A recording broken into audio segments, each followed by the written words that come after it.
Something pricked me. It's a sliver of metal. Must be magnetic.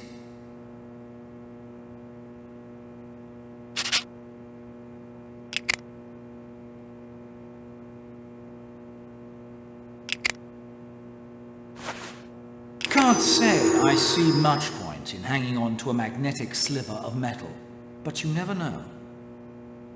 As you say, Hastings, you'll never know.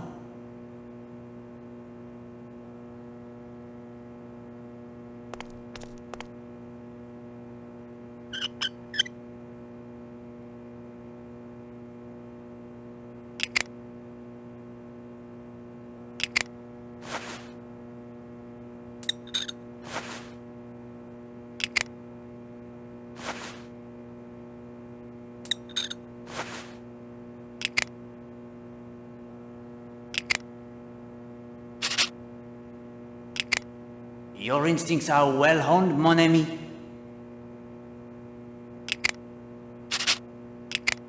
Without error, mon ami.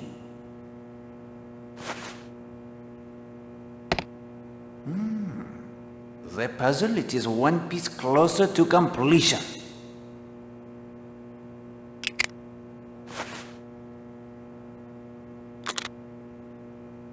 Well done, old man. There is not enough soap in all of Devon to restore my hands.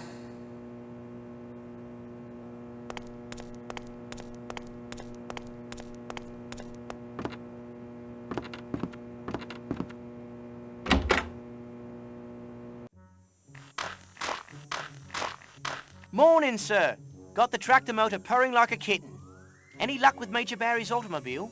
Why, yes. Against all expectation, I have cleaned the tips with much success. Beg your pardon? Points, old man. And the points as well. Smashing. Much obliged, sir.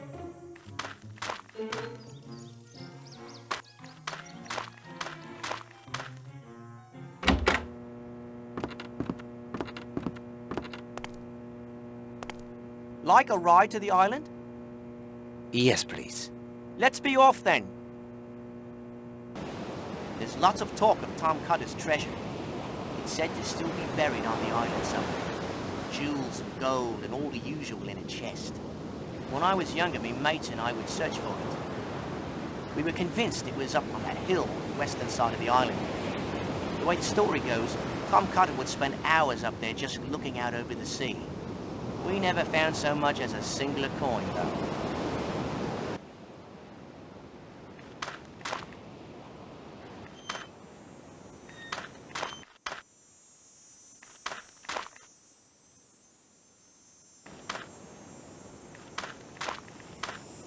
North 20, east 19, then north 15. Let's see where we end up, shall we? 1, 2, 3, 4. 10, 11, 12, 13, 14, 15. Hastings, here too is the depression in the ground, remember? Dig, Poirot, dig! Luckily for you, Poirot is an expert gardener. You have seen my vegetable marrows.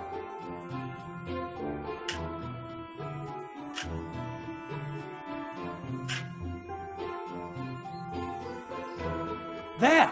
You've hit something! Tom Cutter's treasure is 3 gold dots. Congratulations. At least they're gold. Oh, better fill in the hole, Poirot. Wouldn't do for anyone to injure themselves.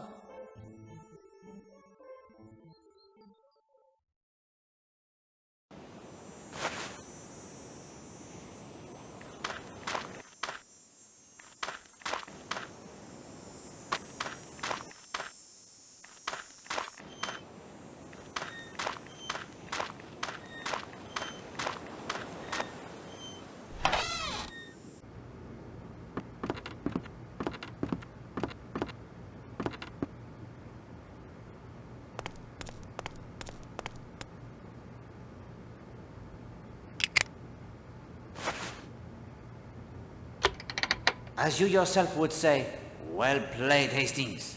You have correctly deduced that Tom Cutter's Ton 80 was the key to unlocking their secret door. Thanks, old man.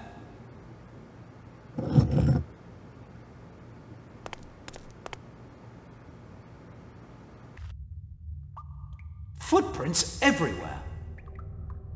One man, no ghost, passed along here many times. Voila! The ghost of Tom Cutter becomes someone wearing a coat covered with luminescent paint.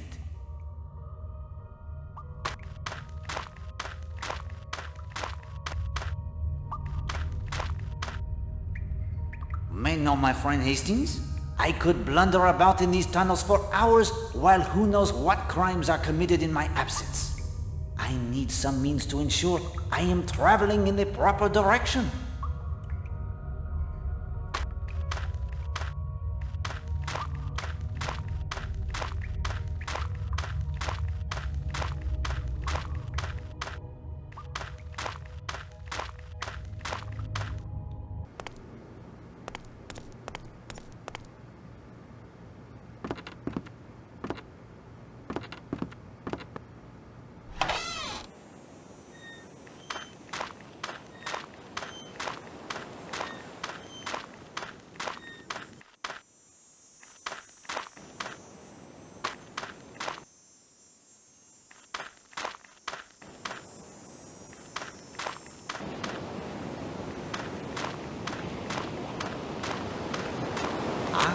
Mademoiselle Brewster, you have had a pleasant morning? Good morning, Mr. Poirot. Well, I was, until somebody chucked something at me from the balcony up there. Mademoiselle, I have looked into Millie's murder. And? I believe I have found the one responsible for her death. Who was it? Colonel Weston is having his men follow up on certain facts I placed before him. While I cannot tell you with absolute certainty, nevertheless, the indications are very strong that the one they will question is our man. Every instinct tells me he is the man, and I promise you he will be brought to justice. Mr. Poirot, I can't tell you how much this means to me. She was a good friend to you, young Millie. Yes, she was. She was an innocent. Mr. Poirot, I can't bear it when the innocent suffer. You have the good heart, mademoiselle. I am happy I was able to assist you. Something was thrown at you? I was having my usual morning swim at about 10:30, when all of a sudden, whoosh, something hit the water very near my head. You do not know what it was, the projectile? No, I would have swum down for it, but the water's pretty deep here, and my ears won't take the pressure. If you'll excuse me, it's time for my row. The exercise will do me good.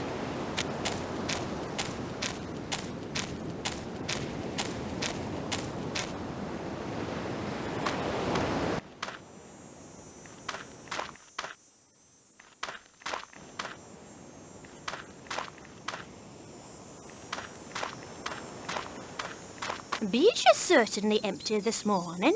I believe Captain Marshall will be swimming shortly. Everyone else off on excursions, I expect. Major Barry wanted to go into Knightsbridge if his car was fixed. The Major? He has business in Kingsbridge?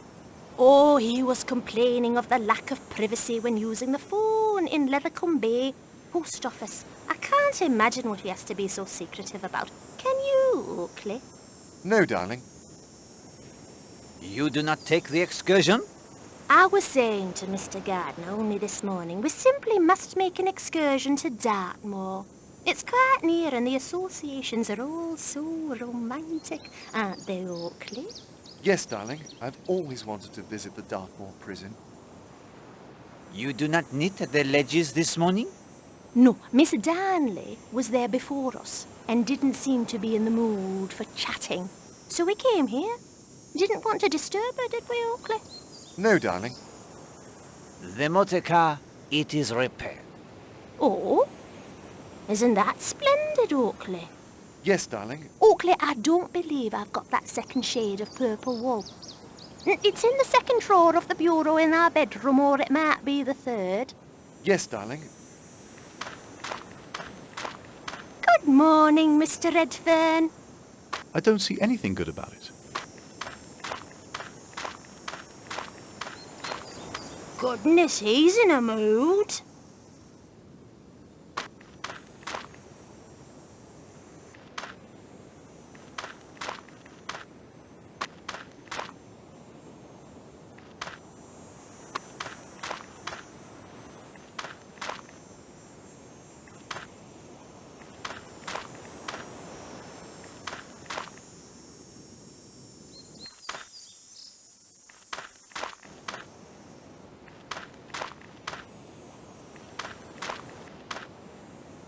Let her enjoy their sunshine, Hastings.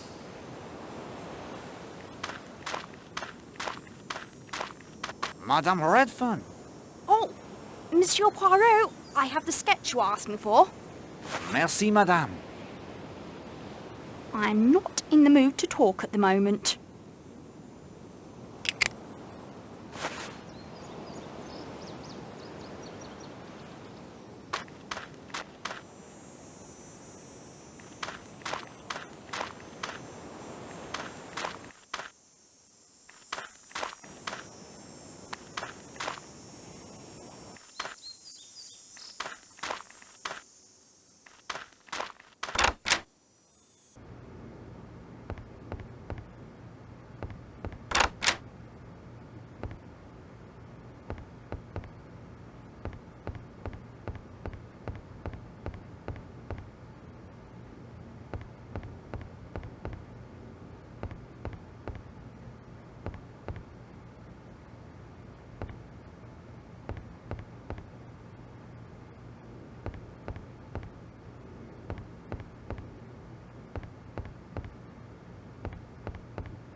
The door is locked, but I can hear their voices from within.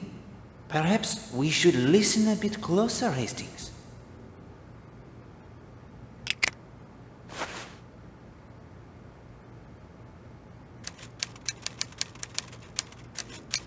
I say, Poirot, he seems to be typing up quite a storm.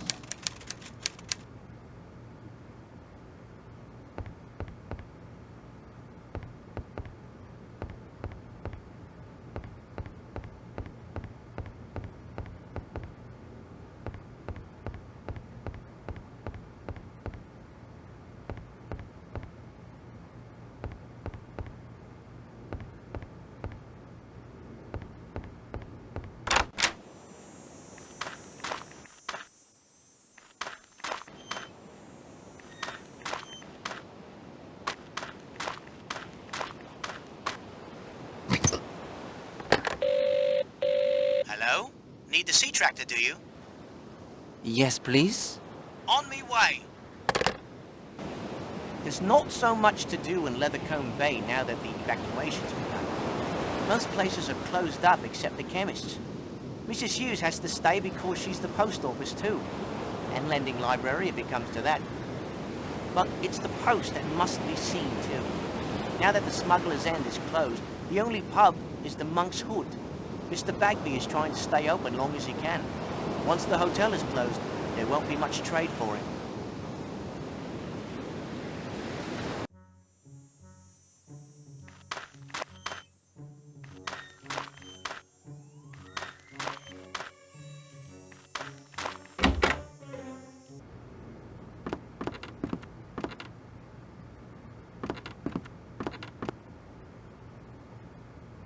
Could you send a sketch to Scotland Yard for identification? Be glad to. I've seen the fellow about. You think he's up to no good? I do. I'll try to have an answer for you this afternoon. Merci. Au revoir, monsieur.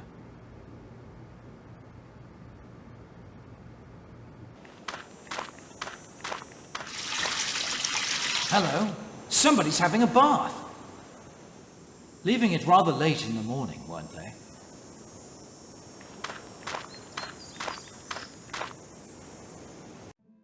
You have done well, Hastings. Perhaps a misstep or two here or there, but overall I give you high marks indeed. Thanks, Poirot. Very decent of you. But now, your mettle will be tested. Recall where each suspect was last seen. I have marked their positions on the map here. As you probe their alibis, we will update the map so that perhaps you can see who had the most opportunity to kill Madame Musher. And do not neglect the inhabitants of Leathercombe Bay. They may also have information of importance. I'll be thorough, old man. You can count on me. Excellent! And of course, if you find yourself unable to progress, we will consult the magic of the Finger of Suspicion. Magic my eye. But at any rate, it's time now for a fifth clue to its secret. The clue is magnet. Magnet. At last, a clue that suggests something useful. I am glad the clue it pleases you. I shall place it next to the Finger of Suspicion. Use it as you will. When you are ready, my friend, we will return to Seadrift Island. It is now late morning.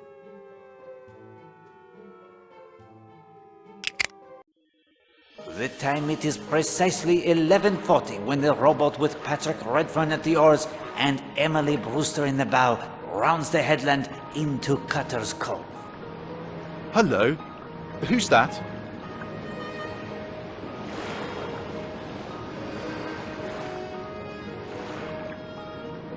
It looks like Mrs. Marshall. So it does. We don't want to land here, do we? Oh, plenty of time. That's odd. Why is Mrs. Marshall lying in the shade?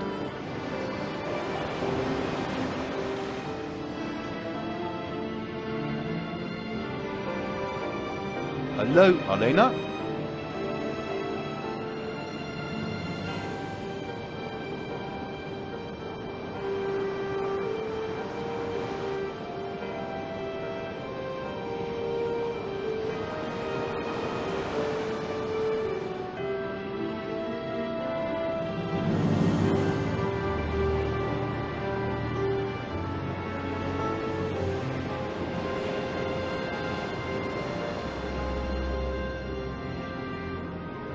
Mademoiselle Brewster senses something. The body, the way it lies. There is something unnatural in the angle of the outspread arms. Elena? Monsieur Redfern too, he hesitates. And then...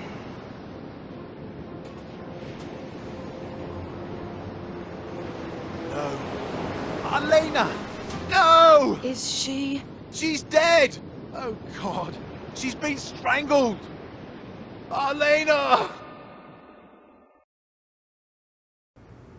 I was in my room, as yet unaware of the tragedy.